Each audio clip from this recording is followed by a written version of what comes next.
muitos efeitos colaterais diferentes dos de segunda geração, que são bem mais seguros. E aí o que a gente pode fazer para tratar, e aí o tratamento vai avançando, né? Não é a única coisa, por eu vou mostrar para vocês a sequência, para a gente tratar a rinite alérgica. A gente pode usar a beclometasona, a gente pode usar a budesonida, a gente pode usar o propionato ou o furoato de fluticasona, a gente pode usar a mometasona ou a ciclesonida. O que é isso? Isso é corticoide. A pessoa fala assim, meu Deus, corticoide para tratar rinite, vai usar o corticoide para o paciente sempre? É corticoide nasal, já tinha no nariz. Corticoide nasal, como vocês podem ver na dose, é microgramas. Não estamos falando de miligramas. E outra coisa, que tomara que vocês não tenham esse raciocínio. As pessoas acham que não importa o nome, né? A miligrama ou a micrograma é que conta. Não é porque um tem 27,5 microgramas e o outro tem 100 microgramas que o de 100 é melhor do que o de 27,5. Ou de 100 é mais pesado do que o de 27,5. Ai meu Deus, trocaram meu remédio para um agora que é 50 miligramas e o que eu tomava anterior é 5 miligramas. Ah, ele agora é 10 vezes mais forte. Não existe isso. Pelo amor de Deus, as moléculas são diferentes. Você está comparando banana com maçã e falando que a banana e a maçã têm a mesma função. Não é assim que funciona. Eu quero que vocês sempre tenham isso, eu gosto de falar isso, porque eu dou aula de farmacologia, vocês sabem disso e as pessoas têm muito isso. O paciente hoje mesmo que foi no consultório, eu passei um medicamento para ela se sentiu mal com o medicamento, trocou por outro, aí como um era 10 miligramas, eu passei 2 por dia e o outro era 20 miligramas, ela tomou só um comprimido de 20. Eu falei, não faz sentido o que você fez. Não, mas porque um é mais pesado do que o outro. Não é mais pesado. Então, o observacional, ele atrapalha muito na medicina. Não é assim que funciona. Então, beclometasona, budesonida, propionato ou furoato de fluticasona, mometasona, ciclesonida, são corticoides nasais. Então, são os medicamentos que vocês já viram por aí, de todas as formas possíveis e imagináveis que a gente usa no nariz, dispositivos nasais. Dispositivos nasais esses que a gente vai usar de forma contínua, que é a base do tratamento da rinite, é a primeira linha de tratamento de quase todas as rinites que eu falei para vocês, e ele vai reduzir a inflamação no local. Ponto. Para todo mundo? Não. Tem idade para cada um dos pacientes. Acima de 2 anos a gente usa a mometasona e o furoato de fluticasona. Ok. Para quem tem glaucoma, nem todo mundo pode usar isso aí. Por exemplo, beclometasona, budesonida, mometasona, eles podem aumentar muito a pressão intraocular. Então, o paciente com glaucoma não pode usar alguns desses corticoides. E o paciente com glaucoma pode usar o quê? Ele pode usar a ciclesonida, alguns estudos mostram que ele pode usar a fluticasona. E para o paciente que não tem nenhuma comorbidade, ele vai poder usar algum dos outros. Então, depende do dispositivo.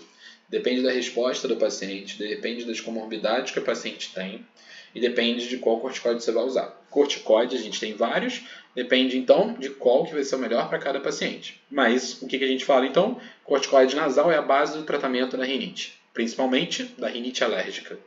É a base do tratamento é o corticoide nasal. E o paciente fica desesperado. Meu Deus, você vai me dar corticoide? Eu vou usar corticoide para o resto da vida? Não. Pode não usar pelo resto da vida, se você fizer mais tratamentos do que isso, mas é a base do tratamento da rinite. Vai usar jatinhos, poucos, dose mais alta, depois a gente pode ir reduzindo, e de forma correta, que não faz absorção sistêmica. Tanto que o nasal não cai no doping nos atletas. Por que não cai no doping? Porque ele não faz absorção sistêmica. O nasal não vai dar o efeito colateral de um comprimido de prednisona. As pessoas não têm medo de tomar prednisona, principalmente por xarope. As pessoas falam, xaropinho de corticoide. Elas tomam, não tem medo, mas elas têm medo de usar o corticoide no nariz, que é microgramas. Elas têm medo de usar os antihistamínicos. Os médicos têm muito medo de usar antihistamínico, mas não têm medo de usar corticoide.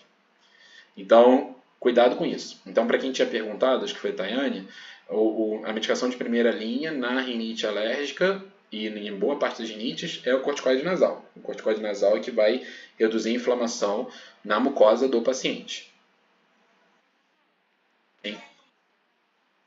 Diga, Tracy. Isso. Então, é o uso contínuo. Pode usar durante anos.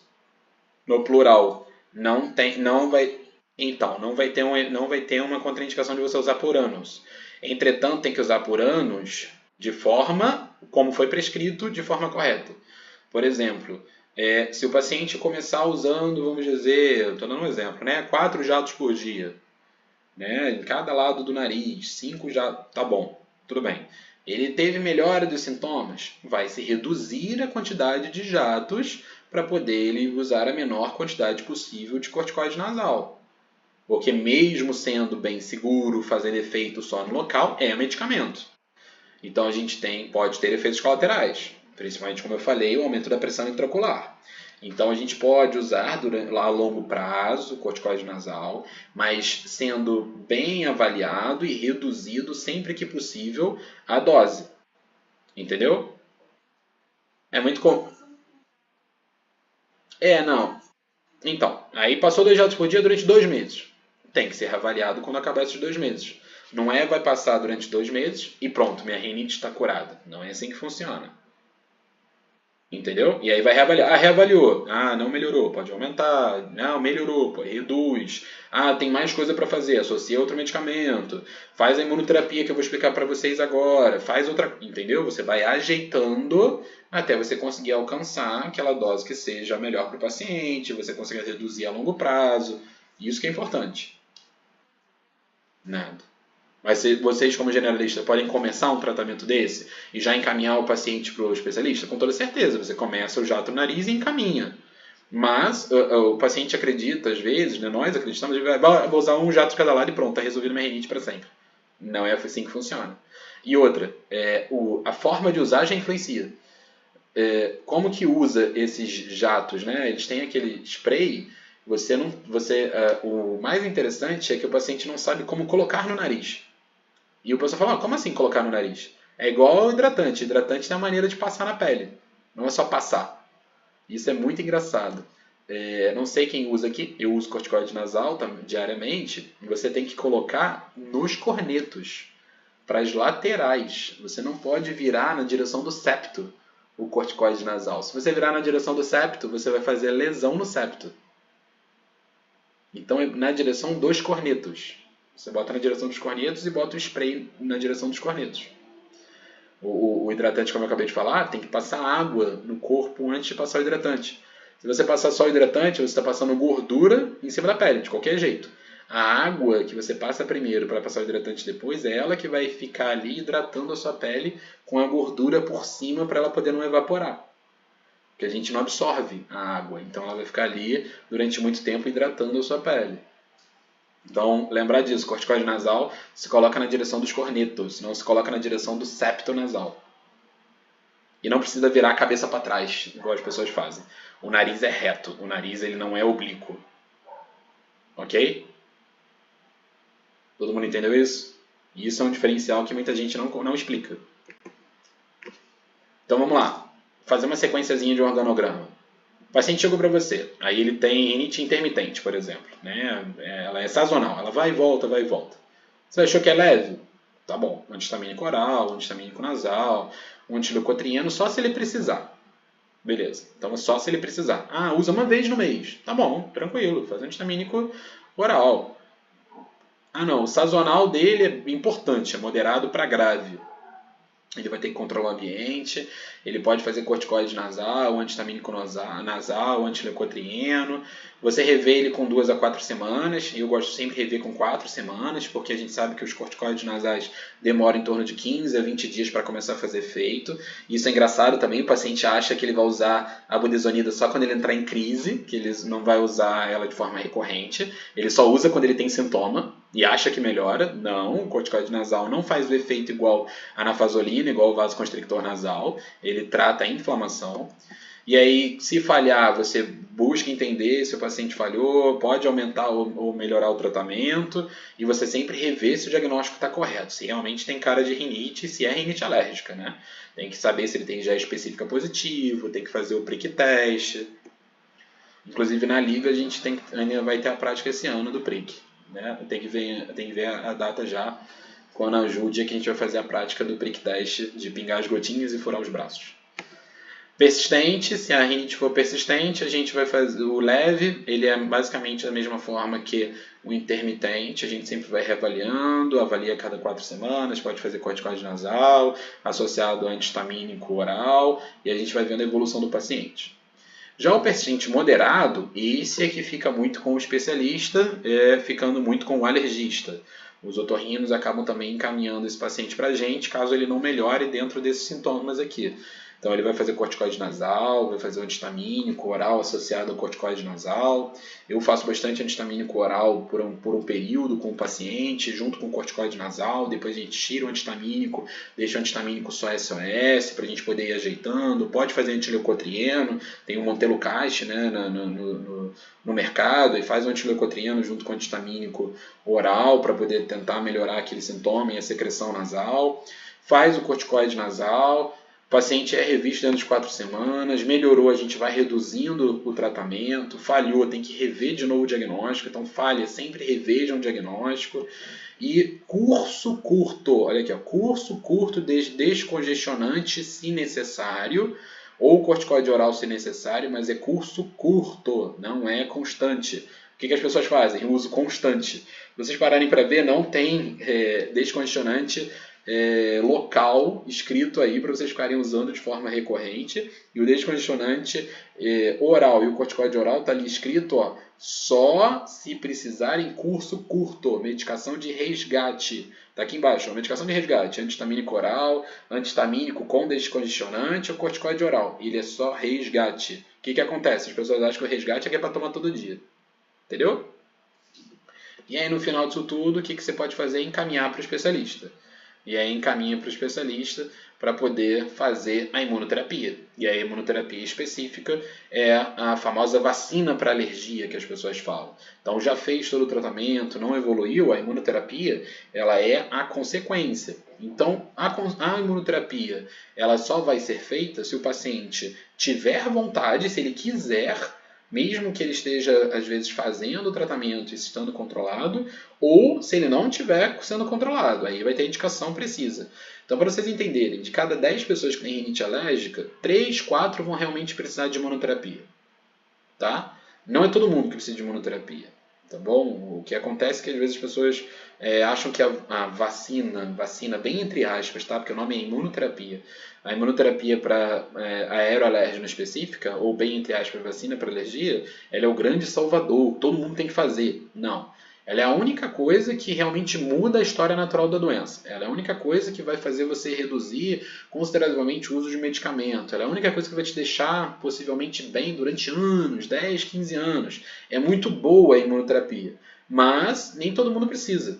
É isso que eu quero que vocês entendam. Tem pessoas específicas para poder usar a imunoterapia, principalmente aqueles que têm a doença de forma recorrente ou de moderada a grave.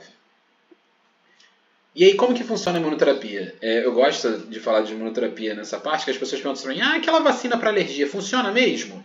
Porque todo mundo acha que a imunoterapia é uma magia, né? Alguns até comparam com homeopatia. Não, não é homeopatia, não é magia. O que a gente faz quando a gente vai fazer a imunoterapia? A imunoterapia é da seguinte forma. Você faz a imunoterapia, o paciente vai fazer a imunoterapia de forma recorrente, tem várias formas de fazer imunoterapia, você pode fazer a dose progressiva e vai aumentando, 7 em 7 dias, o paciente vai durante um tempo aquela dose em diluição, depois você aumenta para 10 em 10, 15 em 15, você vai ajeitando, pode reduzir. A imunoterapia ela vai durar de 3 a 5 anos, o paciente fazendo. E aí ele vai fazer a imunoterapia específica para estimular o que no sistema imunológico dele? Para estimular a célula Treg, ou seja, o linfócito T regulador. O linfócito T regulador vai liberar uma citocina chamada IL-10. O que a IL-10 faz? Ela freia a inflamação. Freia a inflamação.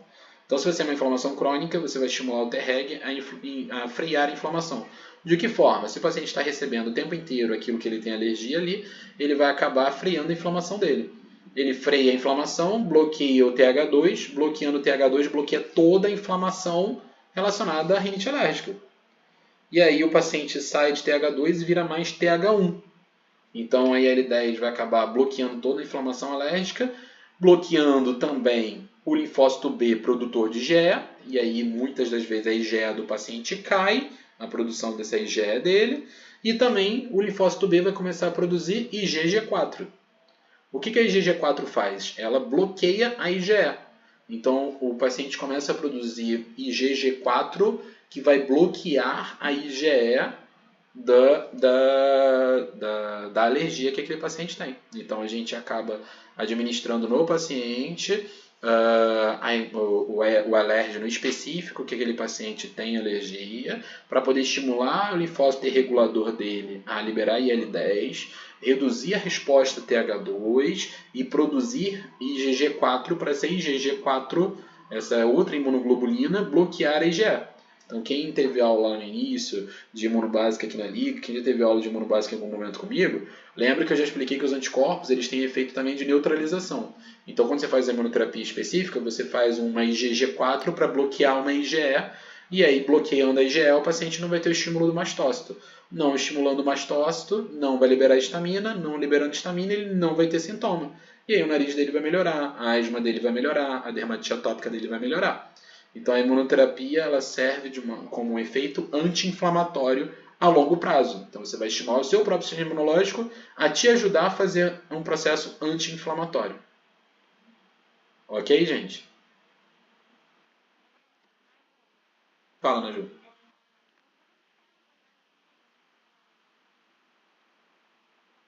A resposta depende de cada paciente. A gente fala em coisa de 6 meses a 1 ano para cima.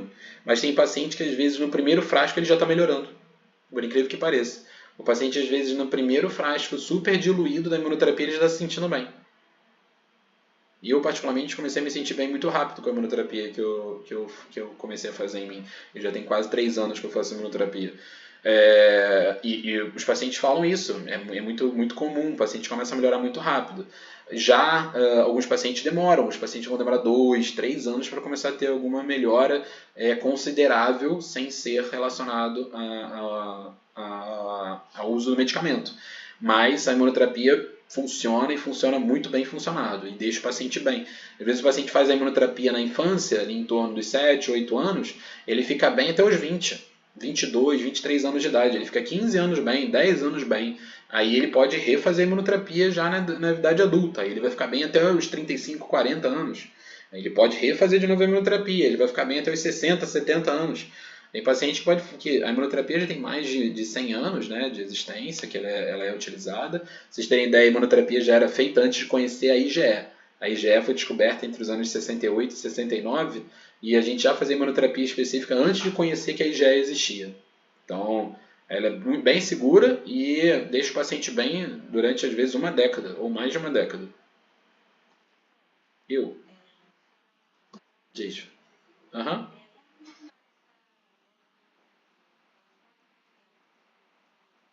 Então, foi o que eu falei. Depende de cada tipo de forma de se fazer. Existe a imunoterapia Rush, que é muito rápida. A Ultra Rush, que às vezes o paciente faz só em uma semana várias aplicações. Tem a imunoterapia convencional, que o paciente vai fazer durante anos a imunoterapia. Ele começa fazendo de 7 em 7 dias, ou de 4 em 4 dias, depois vai aumentando e espaçando até chegar em 15 em 15, 21 em 21, 30 em 30 dias. Então tem a fase de. O que eu posso falar tem fase de manutenção, que é aquela fase de indução, perdão. Indução é uma fase que começa bem diluído às vezes 1 milhão de vezes em relação ao ácaro, em relação ao petélio do cachorro, em relação ao alérgeno que o paciente tem. E depois vai diminuindo de 1 milhão para 100 mil vezes, 10 mil vezes diluído, 1000 vezes diluído, 100 vezes diluído, e depois vai espaçando para poder ir dando a oportunidade do sistema imunológico do paciente continuar tendo aquela exposição de forma recorrente e manter o efeito anti-inflamatório. Então tem vários esquemas que podem ser feitos, tá? Isso literalmente tem um congresso só disso, só de imunoterapia. E independente do tipo de esquema, o que tenta se fazer é um efeito anti-inflamatório. Entendeu? Então é uma técnica do especialista, do alergista e imunologista, que o objetivo é reduzir o efeito, fazer um efeito anti-inflamatório, e a imunoterapia pode ser feita desde poucos dias de espaço entre cada aplicação até muitos dias de espaço entre cada aplicação para poder ir gerando a resposta anti-inflamatória no paciente. Entendeu? Então não tem, fala assim para mim, Guilherme, é uma regra, todo mundo vai fazer de 4 em 4 dias? Não. Não é uma regra. Depende do tipo de imunoterapia que vai ser feito naquele paciente. Então é literalmente individualizado mesmo.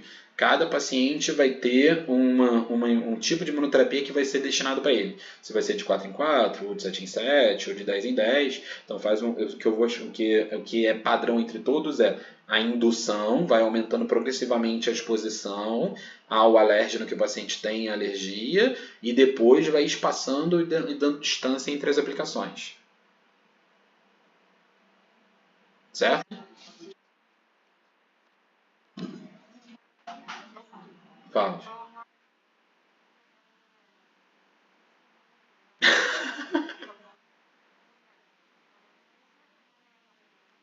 Sim, a lavagem nasal faz parte de todo esse processo, com toda certeza. Qual é a ideia da lavagem nasal? É você jogar o soro ali dentro e você retirar o alérgeno, os pedaços de bactéria, os pedaços do que quer que seja que você esteja respirando.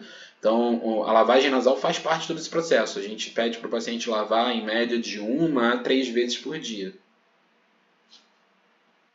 E você pode adicionar medicação na lavagem também, tá? Dependendo do tipo de doença que o paciente tem.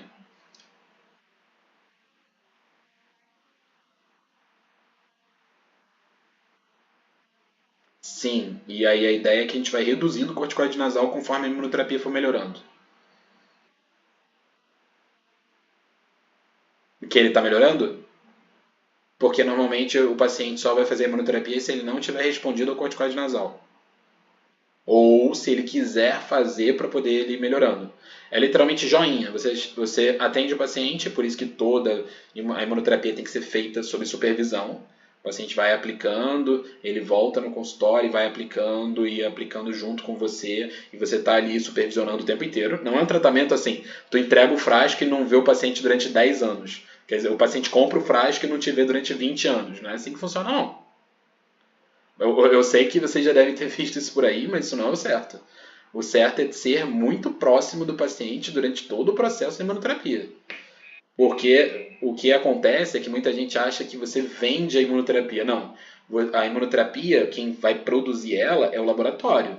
O que você vai fazer é estar junto com o paciente durante todo o tratamento. Você vai dar o seu auxílio, o seu conhecimento para saber como é que ele está melhorando. Certo? Você não está vendendo imunoterapia, porque a gente não é farmacêutico, a gente não é farmácia para vender nada para ninguém. Você está entregando para ele a imunoterapia que veio do laboratório, o laboratório entrega diretamente para ele, e o que você vai fazer é vender, entre aspas, o seu conhecimento. E aí o que você vai fazer? O paciente vai ter ali com ele o tempo inteiro e com você, fazendo a aplicação, recebendo a receita com as indicações de como que ele vai cuidar do frasco dele, como que ele vai armazenar o frasco, como que ele vai ter as reações se ele tiver reação, como que ele vai fazer isso com você. Você vai estar junto com ele na explicação de tudo o tempo inteiro e é joinha, ou seja, fala para você, doutor, eu estou melhorando, eu estou tendo menos sintomas. Aí você faz o quê? Reduz a medicação SOS, reduz a medicação do corticoide nasal. Ah, não, eu piorei e normalmente tem que ter um gatilho, né? Ah, porque eu fui para algum lugar, eu viajei. Aí você aumenta um pouco o medicamento. E aí a tendência é, conforme a imunoterapia vai evoluindo, você ir reduzindo o medicamento. Entendeu? É porque. Aham.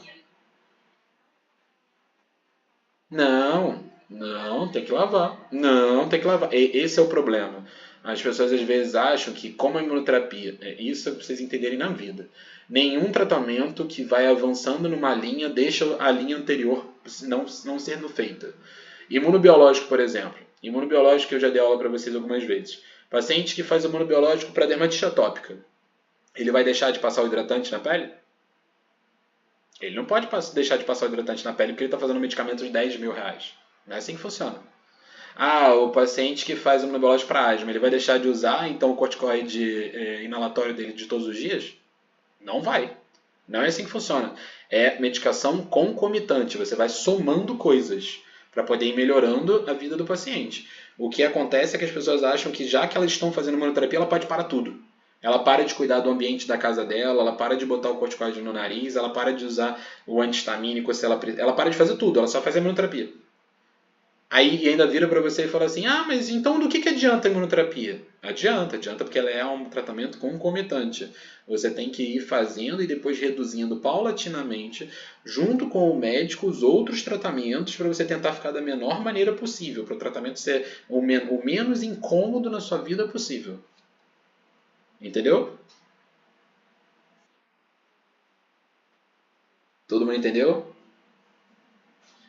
Beleza. Alguma dúvida? E a imunoterapia para todo mundo? Óbvio que não, né? Como todo tipo de tratamento, vocês sabem. Se o paciente tiver algumas coisas, é contraindicação absoluta. Por exemplo, asma não controlada é indicação absoluta. Doença autoimune, neoplasia ativa, paciente com câncer é contraindicado.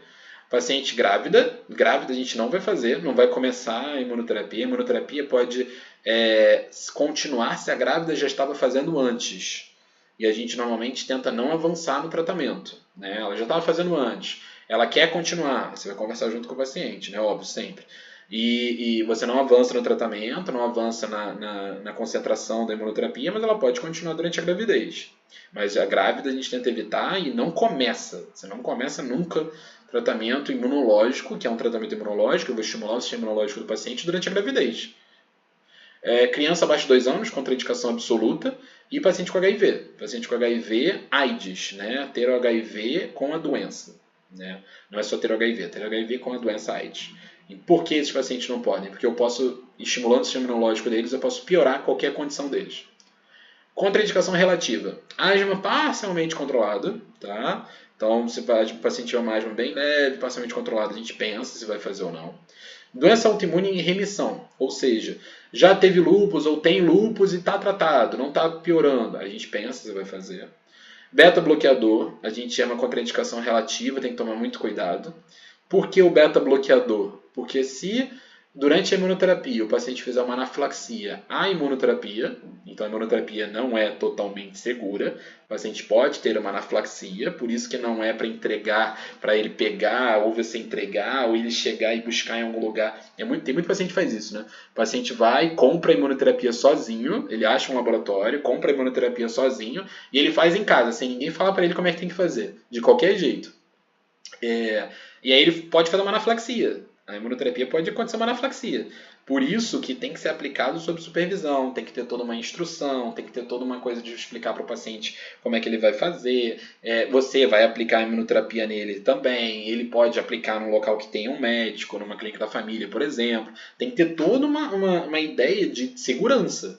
O paciente vai ter que ter teu telefone, o paciente tem que estar próximo de você, o paciente tem que... Tem muito paciente que faz assim pra mim, ah não, eu não posso ir no consultório não. Eu falei, então você não vai fazer imunoterapia comigo. Aí o paciente fica desesperado, ele, ué, mas como assim eu não vou fazer? Eu falei, não, comigo você vai ter que vir aqui no consultório, eu vou ter que te avaliar e a gente vai ter que ver devagar se você vai fazer imunoterapia. O paciente acha que algumas pessoas, não são todos para a gente não generalizar, que você quer vender para ele coisas, você quer vender para ele os seus serviços. Entendam o seguinte, todo mundo que está escutando isso aqui, quem seja médico ou não, e alguém que pode ser de fora, que a gente abriu para todo mundo. Não vendam a moral de vocês. O paciente, aquela pessoa, né, a pessoa específica, não generalizando, que achar que você está vendendo algo, ela vai te tratar também como um produto de qualquer forma. E você não está vendendo, você está vendendo seu conhecimento. Você é um sofista, você vende seu conhecimento para as pessoas pelo que você estudou. Então, se você botar o dinheiro acima do seu conhecimento, você vai errar e as pessoas também vão errar sobre você. Eu já deixei de fazer imunoterapia em paciente, eu já deixei de tratar algumas pessoas. Não, obviamente, não deixar de socorrer. Socorrer a gente sempre socorre.